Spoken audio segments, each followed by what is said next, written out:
Kui su keha on väsinud ja mõistus on eksinud, kui elu mõte on haihtunud,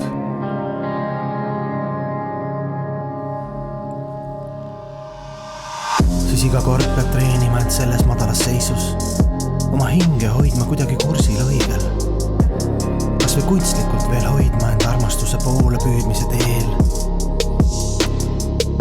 Las sõidab üle sinust selle maailma toores külm olelusvõitlus.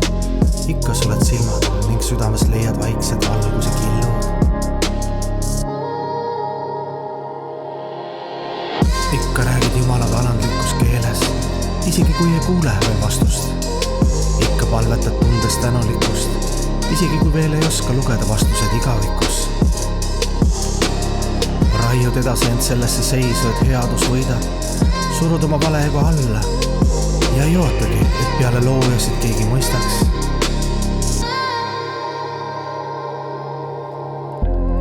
See on lõpuks ikkagi sinu valikuvabaduste rada, surma ja sünnitõusud ja languste jada.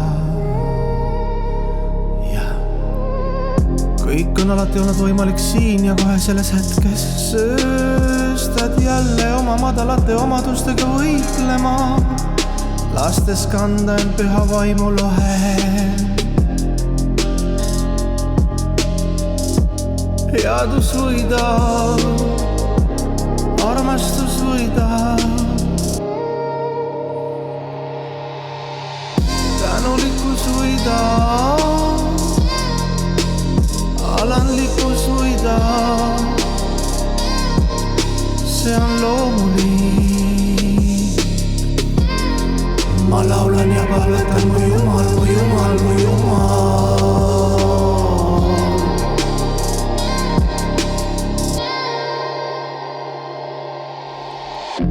Kõik on hästi.